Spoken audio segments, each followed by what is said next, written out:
السلام علیکم دوستو. تو پچھلی ویڈیو میں میں نے کچھ بات کی جو میری انیشیل ایفرٹس تھیں انٹرپرینورشپ کے حوالے سے، انفارمل ایفرٹس تھیں جن میں نے کچھ کوشش کی کہ جو ذہن بن رہا تھا اس طرف کہ کیسے کچھ پیسے کمائے جا سکتے ہیں، بزنس کیا جا سکتا ہے. We might not really call it entrepreneurship, but جیسا میں نے کہا کہ وہ ایک سوچ تھی، کچھ انیشیٹو لینا اور کچھ دیکھنا کہ کس طریقے سے کوئی کام کرنے کے بدلے، کام کرنے کے عوض آپ کچھ پیسے کما سکتے ہیں. یہ اب اس سیریز کی دوسری ویڈیو ہے اور اس کے اندر میں کچھ مسڈ اپرچونیٹیز کی بات کروں گا. تو میں بڑا فرینکلی آپ کے ساتھ اپنی وہ سٹوری شیئر کروں گا جو کہ میں ان ریٹروسپیکٹ جب میں پیچھے جا کے دیکھتا ہوں تو مجھے لگتا ہے کہ اگر ان ایک دو تین واقعات میں سے کسی ایک کو بھی اگر سیریسلی پک کیا ہوتا اور مجھے ایک ماحول ملا ہوتا اور اس کو چلایا ہوتا تو شاید ایک بڑا بزنس بن سکتا تھا، ایک بزنس اپرچونیٹی بن سکتی تھی. میں یہ بالکل نہیں کہنا چاہتا کہ ایسے آئیڈیاز آپ کے پاس نہیں ہوں گے. میں سمجھتا ہوں کہ ایسے آئیڈیاز ہر ایک کے ذہن میں ہوتے ہوں گے. میں صرف یہ سٹوریز اس لیے شیئر کر رہا ہوں تاکہ اگین یہ آپ کو انسپائر بھی کریں اور آپ کو یہ پتہ لگے کہ کیسے بالکل نارمل ہماری جو سوچ ہوتی ہے، جو ہمیں آج سے 10-20 سال پہلے آئی ہوتی ہے، اگر ہم اس کو نہیں کیچ کرتے تو کوئی اور اس کو بزنس ورلڈ میں ضرور پک اپ کر لے گا اور اس سے بزنس بنا دے گا. تو پہلی چیز یہ کہ جب میں انجینئرنگ کر رہا تھا اور فرسٹ ایئر انجینئرنگ کے دوران ہم نے کمپیوٹر لینگویج، پاسکال لینگویج اس وقت تھی جو ہم پڑھ رہے تھے، وہ پڑھنا شروع کی تو I got exposed to databases اور الگوریدمز اور یہ ساری چیزیں پڑھ رہے تھے. تو میں اس وقت ایک ویڈیو رینٹل شاپ تھی، اس پہ جا کے ہم اس سے کبھی کبھی کوئی اچھی موویز دیکھتے تھے، اس سے رینٹ کرتے تھے. خاص کر انگلش موویز کا بڑا شوق تھا دیکھنے کا.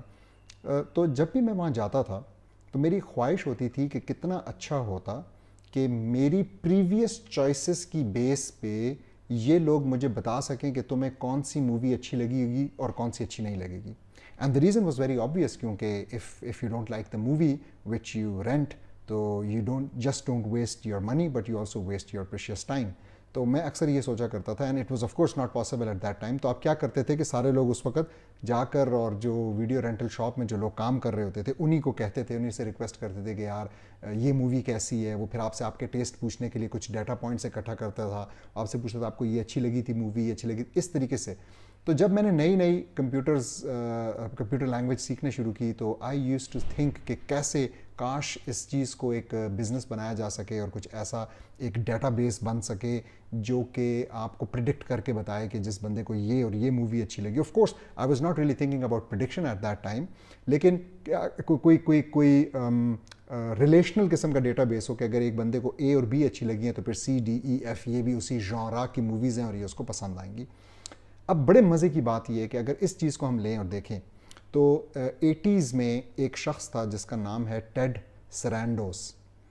وہ اس وقت ایک بہت بڑی پوزیشن پہ ہے اور میں بھی بتاتا ہوں کہ وہ کس پوزیشن پہ ہے. تو ٹیڈ سرینڈوس جو ہے وہ اس وقت کالج جاتا تھا اور کالج جانے کے دوران وہ اپنے آپ کو فائنینس کرنے کے لیے رینٹل موویز کا جو بزنس تھا اس کے اندر وہ گھسا اور وہ ایک شاپ کے اندر جاب کرتا تھا اور اس کی پوری فیملی کو بہت پہلے سے موویز کا ایک بڑا کریز تھا، موویز دیکھنے کا. تو وہ شخص کیا کہ اس نے اسی لیے جا کے ایسی جاب بھی لی، پارٹ ٹائم جاب اس نے ایسی لی اور وہاں پہ اس کے پاس تقریباً 8 گھنٹے ہوتے تھے.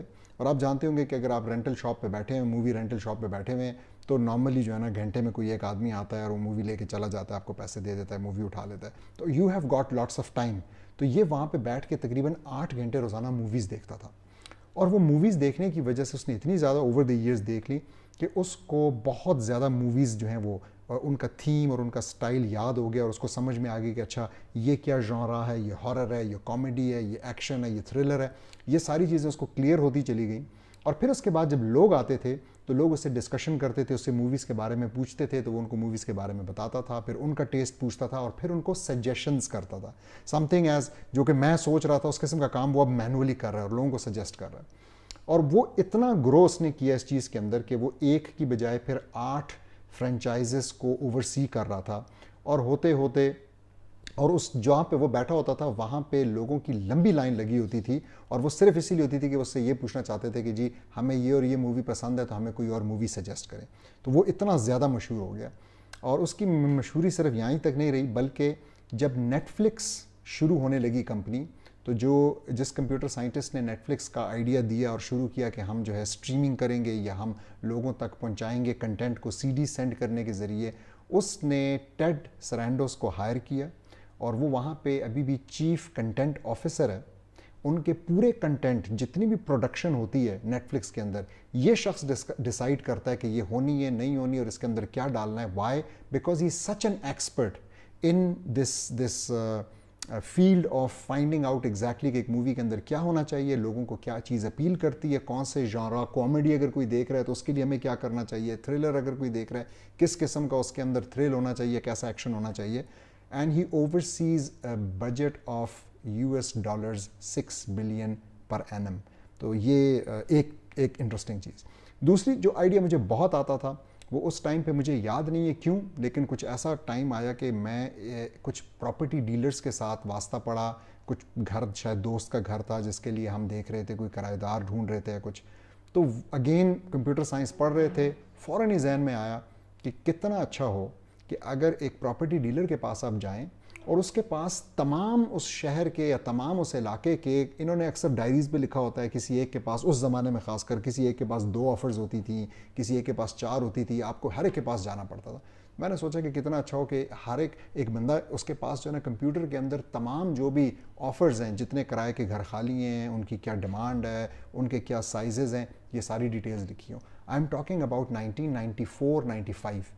اور آپ جانتے ہی ہیں کہ پھر کہیں 2000 میں, شاید 2002, 3, 4 میں پھر زمین.com پاکستان میں بنا, اور اس سے پہلے یہ companies early 90s late 90s کے اندر امریکہ میں بن چکی تھیں.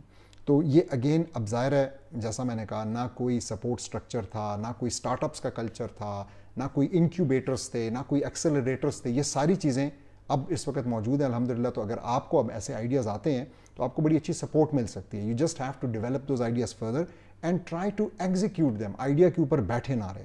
تو یہ دوسری چیز ہو گئی.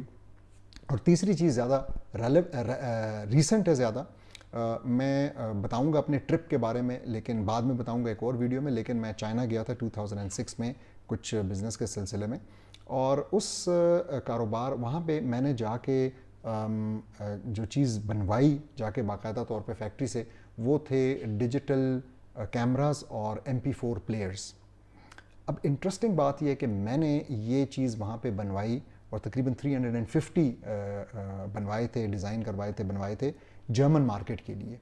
And that proved to be a blunder. میں اس وقت سوچتا رہا کہ پاکستان کی مارکیٹ جو ہے وہ ایسی چیز کے لیے ریڈی نہیں ہے. This was mid 2006, and of 2006. میں یہ سوچتا رہا کہ پاکستان کی مارکیٹ ریڈی نہیں ہے اس چیز کے لیے, تو میں نے وہ جرمنی کے لیے کیا. اب انٹرسٹنگلی جرمنی کی جو مارکیٹ تھی وہ چائنا کا جو پروڈکٹ تھا انہوں نے ایکسیپٹ نہیں کیا, ان کے لیے اٹریکٹیو انف نہیں تھا. اٹ واز اے بٹ سلو جس طریقے سے ہوتا ہے. اور وہاں پہ آلریڈی بڑے اچھے کیمراز اور ڈیجیٹل کیمراز اور بڑے اچھے MP4 پلیئرز آ چکے تھے 2006 کے اندر.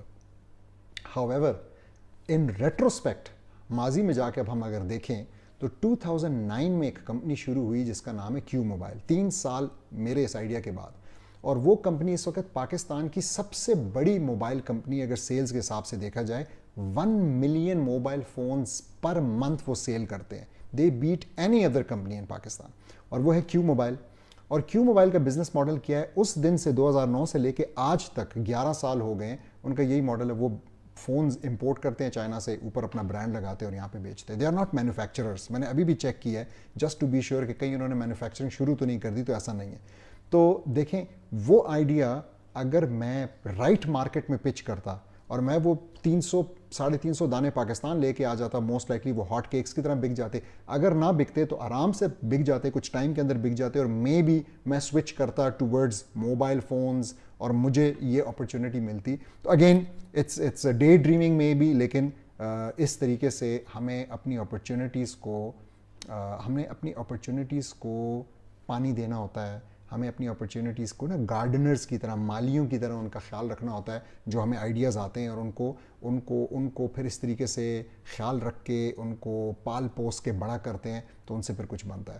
تو کچھ اور سکلز بھی چاہیے جو کہ میں مزید ویڈیوز میں بتاؤں گا. تو اگر آپ کے پاس بھی انشاءاللہ ایسے آئیڈیاز ہیں تو آپ ان کو ضائع نہ ہونے دیں, بلکہ ان کے اوپر کام کریں. Thank you.